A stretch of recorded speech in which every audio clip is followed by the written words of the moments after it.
안녕하십니까? 9월 29일 화요일 인도네시아 헤드라인 시작합니다. 첫 번째 소식입니다. 인도네시아 코로나19 확진자가 총 27만 5,213명으로 늘어났으며 이 중 사망만 386명, 완치 20만 3,014명으로 집계되어 3.9%의 치사율을 보이고 있습니다. 인도네시아 누적 사망자 수는 10,000명을 넘어섰으며 이는 확진자 수가 더 많은 필리핀의 사망자보다 2배 정도 많은 수치입니다. 주 인도네시아 한국대사관에 따르면 인도네시아에서 확진 판정을 받은 한국인은 누적 23명이며 이 가운데 13명이 회복됐고 9명이 자가격리 치료 중이며 1명이 입원 치료 중입니다. 자카르타 주지사는 코로나19 감염자 확산이 계속됨에 따라 강화한 대규모 사회적 제한을 10월 11일까지 2주 더 연장한다고 발표했습니다.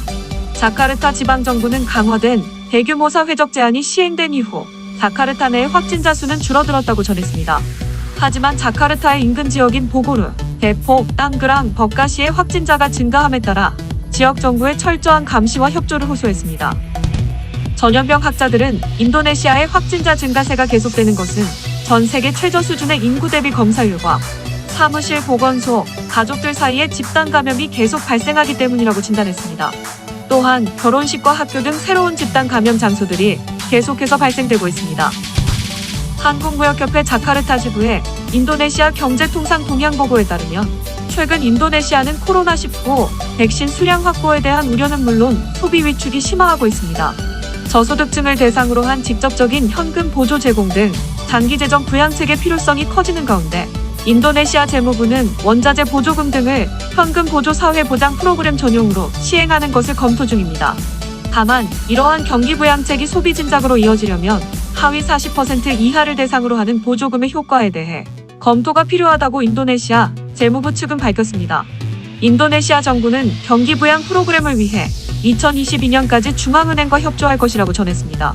이 보고서에 의하면 인도네시아 중앙은행과 정부는 575조 루피아 수준의 국가 채무 화폐화 정책을 4월 말부터 시행해오고 있으며 특히 중앙은행은 398조 루피아 채권을 기준금리 4%에 인수하며 보건 및 사회보장망 구축을 위한 재정 재원을 마련하는 것으로 알려졌습니다. 한편 이 보고서에 따르면 관료주의적 문제, 수급 대상 등 신뢰성 있는 데이터 부족 등으로 인해 경기 부양 예산 집행은 지연되고 있는 상황인 것으로 나타났습니다. 다음 소식입니다.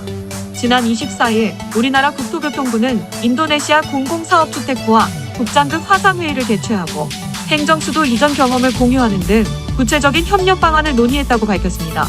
앞서 인도네시아는 작년 8월 국토균형 발전과 자연재해 대응 등을 위해 수도 이전 계획을 발표했으며 같은 해 11월에는 한국과 수도 이전 및 개발에 대한 기술협력 업무협약을 체결한 바 있습니다. 이번 회의는 해당 업무협약의 실행계획을 논의하기 위해 마련됐으며 양국은 그동안의 진행 상황, 향후 계획을 공유하고 협력 의지를 재확인했다고 국토부는 전했습니다.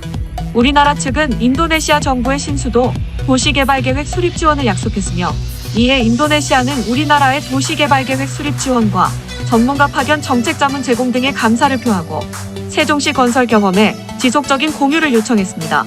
또한 국장급 협력회의를 정례화하고 장관급 화상회의를 개최하자는 우리나라 측 제안에 대해 인도네시아 측은 긍정적으로 평가하면서 내부 협의를 거쳐 협력해 나가겠다고 화답했습니다. 아울러 양국의 전문가와 공무원 등이 참여하는 현지 세미나를 개최하고 내년에 인도네시아 공무원 초청 연수도 실시하기로 하는 등 다양한 협력 방안을 논의했습니다. 다음 소식입니다.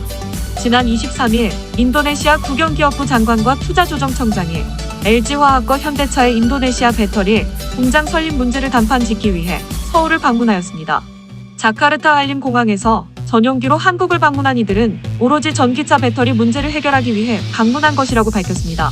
투자조정청장은 이번 사업은 세계적인 투자로 중부자바의 바탕 산업단지에 100헥타르 규모의 배터리 공장을 지을 것이라며 그동안 인도네시아가 니켈 원광을 수출했지만 리튬 배터리 공장이 생기면 부가가치를 얻을 수 있을 것이라고 덧붙였습니다. 국영기업부 장관도 배터리 생산에서 광산업 등 하위 사업으로 확장해 부가가치를 창출하도록 노력하고 있다고 언급했습니다. 이들은 서울 방문 기간 동안 LG화학과 현대차 등 한국 기업들과 미팅을 통해 배터리 공장 설립과 광산 관련 사업 패키지 투자 조건을 논의할 것으로 전해졌습니다. 이처럼 인도네시아가 고위급 인사들을 한국까지 보내 배터리 공장에 공을 들이는 이유는 인도네시아 국가 미래 발전 목표에 전기차의 비중이 크기 때문입니다. 다음 소식입니다. 개인 소유의 소형 선박들을 모아 해상 물류 및 교통 플랫폼 서비스를 제공하는 나우고가 소형 물품 해상 배송 서비스를 시작했습니다. 나우고는 17,000여 개의 섬으로 이뤄진 인도네시아에서 기존 대형 선박에 의존한 내국 물류 및 교통이 열악한 상황을 파악하여 흔히 볼 수 있는 소형 선박의 네트워크를 구축함으로써 중장거리 해상 물류망을 제공하기 위해 이가영 대표가 지난 3월 설립한 스타트업입니다. 현재는 개인 및 사업자를 대상으로 니즈에 따라 소형 선박을 제공하는 매칭 플랫폼에 주력하고 있습니다. 나우고는 향후 선박들의 우버와 같이 소형 선박을 기반으로 가까운 섬까지 교통과 배송 등 생활 기반 서비스를 제공함과 동시에 선박을 이용한 관광 서비스를 확장할 계획이라고 밝혔습니다. 다음 소식입니다. 마약 밀매로 사형 선고를 받은 중국인이 자카르타 외곽 당그랑 1급 교도소에서 지난 14일 탈옥했습니다. 같은 방 수감자는 탈옥수가 6개월 동안 간방 바닥에 구멍을 파고 같이 탈옥하자고 권유했다고 진술했습니다. 하지만 마약 혐의로 징역 17년을 선고받은 같은 방 수감자는 탈옥하지 않고 남았습니다. 교도소 측은 탈옥수가 교도소 공사장에서 드라이버와 금속 막대 등을 구해 하수관까지 땅을 판 것으로 보고 있으며 교정 당국과 경찰 합동 수사팀이 해당 탈옥수를 뒤쫓고 있지만 일주일째 행적이 묘연해 보이자 공개 수사로 전환했습니다.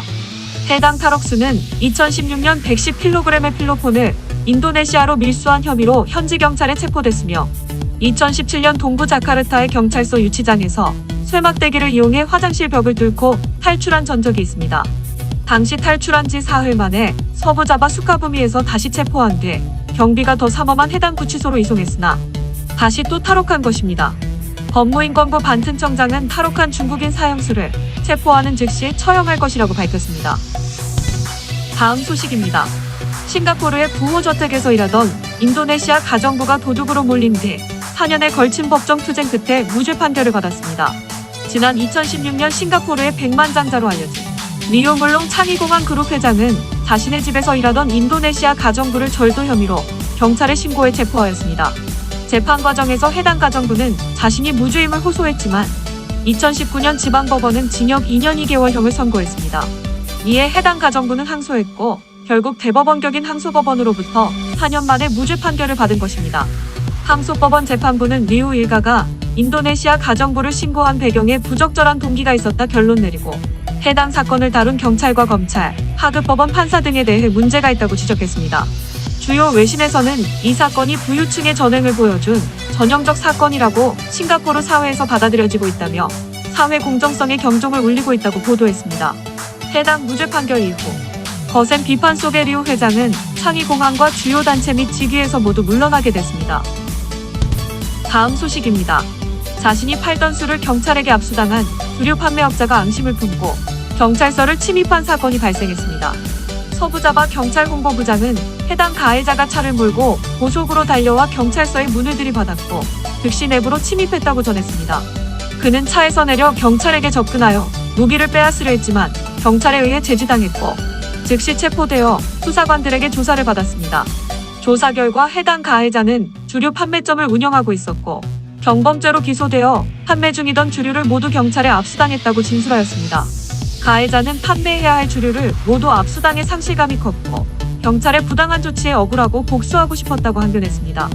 이번 사건으로 가해자는 공공기물 파손, 경찰 폭행, 공무집행 방해 등의 조항으로 기소될 예정이며 최대 징역 5년형에 처할 수 있다고 경찰은 밝혔습니다.